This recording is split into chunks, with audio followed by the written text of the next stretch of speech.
Om Shanti. Good morning. साकार मुरली 17 फरवरी 2024। बाबा का मीठा मीठा लेटर हम मीठे मीठे बच्चों के मीठे मंथन के लिए। मंथन शुरू करने से पहले आनंद के सागर से बाबा की आनंद भरी किरणों के नीचे बैठ जाते हैं और अनुभव करते हैं कि मैं आनंद स्वरूप आत्मा हूं, आनंद के सागर की संतान हूं। आज की साकार मुरली 2 शब्दों के ऊपर है और वो 2 शब्द हैं, याद का बल और दूसरा है सजाओं का बल। अब ये कहोगे याद का बल मतलब परमात्मा को हम याद करते हैं और उसके द्वारा जो पावर मिलती है, जो बल मिलता है, उसको याद का बल कहा जाता है। बट सजाओं का बल कौन सा हुआ? आप देखो, जब कोई भी किसी को सजा मिलती है तो कोई ना कोई बल होता है, तभी तो सजा मिलती है। ऐसे मिलती है क्या सजा? आप सोचो, किसी को मान लो बता दिया गया कि 10 साल की सजा है, कैद है, तो 10 साल की कैद है मतलब 10 साल वो जेल में रहेगा। तो जब जेल में 10 साल रहेगा तो मतलब क्या होगा कि वहाँ के नियम कानून के हिसाब से उसको चलना पड़ेगा। उसको जो खाना दिया जाएगा वो खाना खाना पड़ेगा, जो काम दिया जाएगा वो काम करना पड़ेगा। तो भी तो एक बल हुआ ना, उस बल के द्वारा उससे वो जबरदस्ती करवाया जाता है। तो आज बाबा ने नाम दिया है सजाओं का बल। तो देखो, अब एक बात तो है, पावन तो बना नहीं, हम सब ने परमधाम से जैसे हम आए थे परमधाम से यहाँ पे, वैसे वापस जाना है। मतलब हम प्योरीफाई होकर के आए थे परमधाम से, अब वापस जाएंगे तो प्योरीफाई होके ही जाना पड़ेगा, और तो कोई तरीका है नहीं। और उस प्योरीफाई होने के लिए बाबा ने 2 तरीके बताए। एक तरीका बताया याद का बल, जिसको योग बल कहा जाता है, जिसको योग अग्नि भी कहा जाता है। तो जब हम योग में बैठते हैं तो एक ज्वाला प्रज्वलित होती है, जब बीज रूप अवस्था होती, गहरा योग होता है, और उस ज्वाला के द्वारा जो हमारे विकर्म हैं वो नष्ट होते हैं और आत्मा प्योरीफाई होती है। जैसे सोने को जो खाद पड़ गई हो और उसको डाल दिया जाएगा अग्नि में तो सोना प्योरीफाई होता है, ऐसे भी। और दूसरा है सजाओं का बल। तो मान लो हमने बाबा को याद नहीं किया तो कोई ना कोई सजा खा करके प्योरीफाई होंगे। अब आप ये कह सकते हो तो क्या बगैर सजा किए खाए हुए आत्मा क्यों प्योरीफाई नहीं होती? कैसे होगी आप बताओ ना। आग में बगैर डाले सोना कैसे प्योरीफाई होगा? अब आग में डालेंगे तो सोने को आग की गर्मी तो लगेगी ना, ऐसे ही है। बाबा कहता है तुम्हें तो याद के बल से पवन बनना है, ऊंच पद पाना है। अब चॉइस हमारे पास है। बाबा ने एक और चीज पर आज बहुत जोर दिया, क्योंकि बाबा तो सर्जन है ना, डॉक्टर है, रूहानी सर्जन है।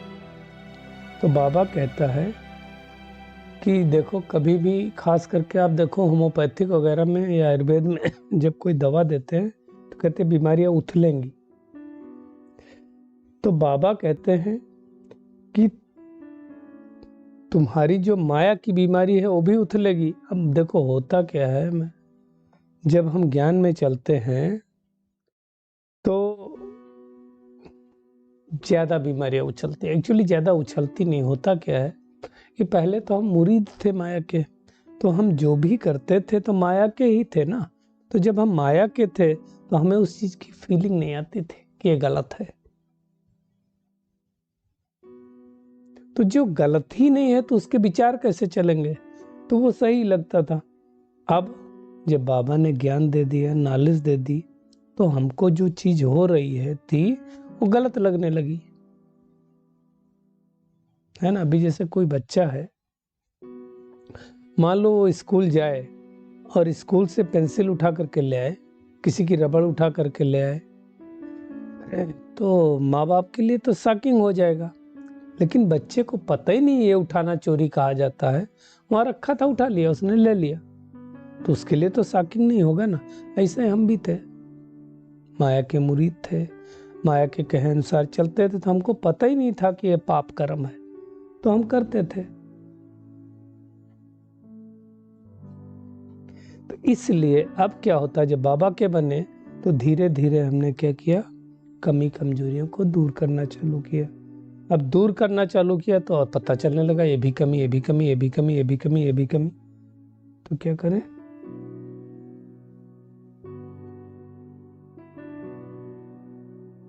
अब उन कमियों को दूर करना है, तो बाबा कहता है सहन करो, मेहनत करो, थोड़े दिन बाद तुम्हारे सुख के दिन आ जाएंगे।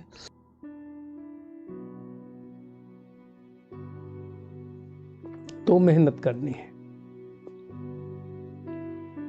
ये सब बातें भगवान हमको समझाता है और कहता है तुम सबको यही पैगाम दे दो कि भगवान आकर के धीरज दे रहा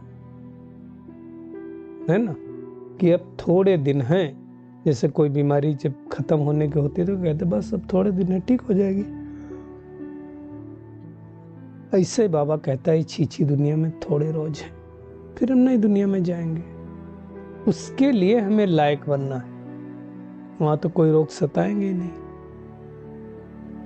तो बाबा धीरज देता है और कहता है थोड़ी मेहनत करो। अब ऐसा कोई एक धीरज दे नहीं सकता, क्योंकि दुनिया में तो किसी को पता ही नहीं कि वो दुनिया आएगी कब। इसलिए बाबा ने कहा ना, कोई योग बल से पवित्र बनेगा, कोई सजाओं के बल से बनेगा। अब सजाओं के बल से जो पवित्र बनेंगे उनका पद भी कम हो जाएगा। मुख्य बात है, बाबा कहता है मुझे याद करो तो मैं तुम्हारे सारे पाप भस्म कर दूंगा। और याद नहीं करेंगे तो धीरे धीरे क्या होगा, विकर्म बढ़ते जाएंगे, और विकर्म बढ़ते जाएंगे तो फिर सजा भी बढ़ती जाएगी। भगवान को हमने खूब बुलाया, आ जाओ मेरी नैया पार लगा दो। तो भगवान आ गया, आ करके हमें पुरुषोत्तम बनने की शिक्षा दे रहा है। तो बाबा कहता है अब तुम्हारा तो पुरानी दुनिया से लंगर उठ गया। उठ गया मतलब हम नाव में बैठ गए, नाव में बैठ के चल दिए। अब नाव से कूदेंगे तो कहाँ गिरेंगे। तो ये बात को ध्यान रखना है। और बाबा को याद करना है। याद नहीं करेंगे ना तो विकर्म होते रहेंगे। याद होगी तो विकर्म नहीं होगा, क्योंकि याद का बल बहुत बड़ा बल है। नहीं तो फिर कहेंगे बाबा क्रोध आ गया, क्या करें। बाबा ने कहा इसको भी भूत कहा जाता है। रावण राज्य में ही 5 भूत होते, बाकी तो कहीं होते ही नहीं। तो बाबा कहता अभी आत्मा 100% इम्प्योर बन गई है, मैं 100% इम्प्योर से प्योर बनाता हूँ उसको। यानी भ्रष्टाचारी से 100% श्रेष्ठाचारी दुनिया बाबा बनाता है, दुनिया में कोई बना नहीं सकता। और उसके लिए बाबा बार बार कहता है तुम मुझे याद करो और सृष्टि चक्र को फिराओ, कोई विकर्म न करो, देवताओं जैसे गुण धारण करो।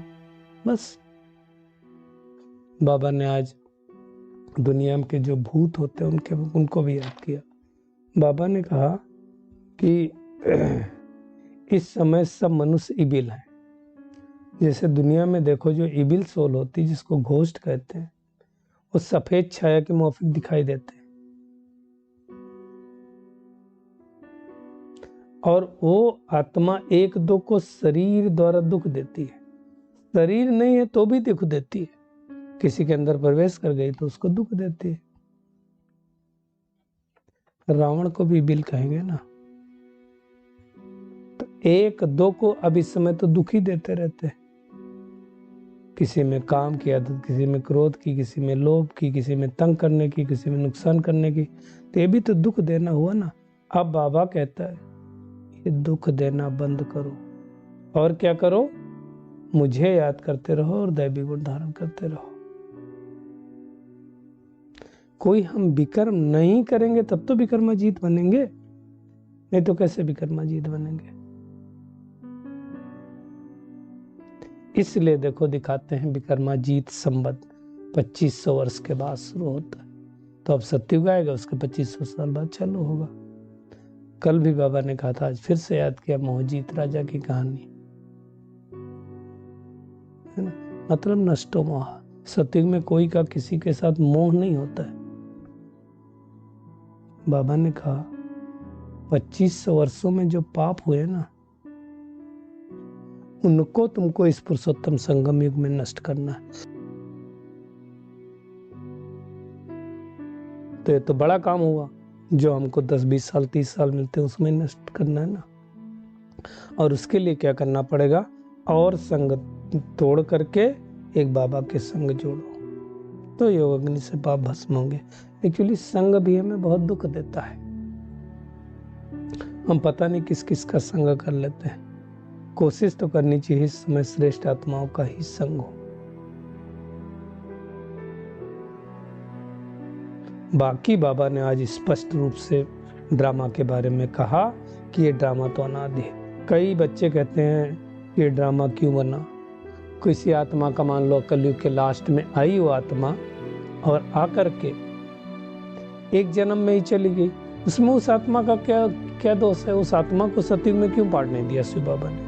तो बाबा ने आज उसका जवाब दिया कि अनादि खेल है, इसमें परमात्मा का भी पार्ट नूंद है, आत्मा का भी पार्ट नूंद है, प्रकृति का भी पार्ट नूंद है। ड्रामा कब बना कब पूरा हुआ ये कह ही नहीं सकते। मुर्गी पहले आई मुर्गी का अंडा, ये तो कह ही नहीं सकते ना। बीज हुआ पहले पेड़ हुआ, अगर बीज पहले हुआ, पहले बीज आया तो बीज आया कहाँ बगैर पेड़ के, और पेड़ पहले था तो बगैर बीज के पेड़ बड़ा कैसे हुआ। तो ये इसका कोई तर्क नहीं, इसमें कोई बहस नहीं कर सकते। बाबा ने कहा ये तो आत्मा में पार्ट भरा हुआ, आत्मा की जो प्लेट है वो कभी घिसती नहीं है। हाँ, डिग्री चेंज होती रहती है। आत्मा अविनाशी है और पार्ट भी अविनाशी है, बस समझ जाने का। बड़ी सूक्ष्म बात है बाबा ने। ड्रामा भी अविनाशी है। तो बाबा कहता अभी पुरुषोत्तम संगम युग है, जब सब मनुष्य मात्र उत्तम पुरुष बन जाते हैं तो शांति धाम में सब आत्माएं पवित्र बन उत्तम बन करके चली जाती हैं। बाबा ने कहा भक्ति मार्ग में भी तुम इतना दुखी नहीं थे, क्योंकि अभी विचारी पूजा की, अभी विचारी याद होती, अभी व्यभिचारी याद होने से हम इतना दुखी हुए। इसलिए गरुड़ पुराण में दिखाते हैं पाप करोगे तो बड़ी कड़ी सजा है, बिच्छू काटेंगे, पकौड़े में तले जाओगे, पकौड़े बनेंगे आपके, बहुत क्या क्या दिखाते रहते हैं। ऐसा नहीं होता है ना। तो अब हमें पतियों का पति मिला है, वो पति मिलता है तो स्त्री पैर धो के पीती है, तो पतियों को पति और इसको पैर ही नहीं है। तो बाबा हमें अब हीरे जैसा बनाता है। दुनिया में देखो पानी का भी कितना नाम वाला है, अमृत बोलते हैं ना। तो बाबा कहता है तुम ज्ञान अमृत पीते और पिलाते हो, तो फिर वो उस अमृत को सोचते हैं। बाबा ने कहा तुम सब सीताएं था भक्तियां, सीता मतलब आत्मा रूपी सीता, भक्ति का फल देने वाला परमात्मा राम है। तो ऐसे बाबा को बड़े प्यार से याद करना। दुनिया में आएंगे तो सब हट्टी तो एक ही है, फिर कहाँ जाएंगे। तो ये शिव बाबा की हट्टी है। तो आज का होमवर्क क्या है, एक तो हमें याद के बल से स्वयं को पावन बनाना है, देवताओं जैसे गुण स्वयं में धारण करने। अंदर जो बुराइयां हैं, इबिल संस्कार हैं, क्रोध है, काम है, लोभ है, मोह है, अहंकार, उन सबको छोड़ देना है। विकर्माजीत बनना है, इसलिए अब कोई विकर्म नहीं करना है। हीरे समान श्रेष्ठ बनने के लिए ज्ञान अमृत पीना है और दूसरों को पिलाना है। खुद को सतो प्रधान बनने की मेहनत करनी।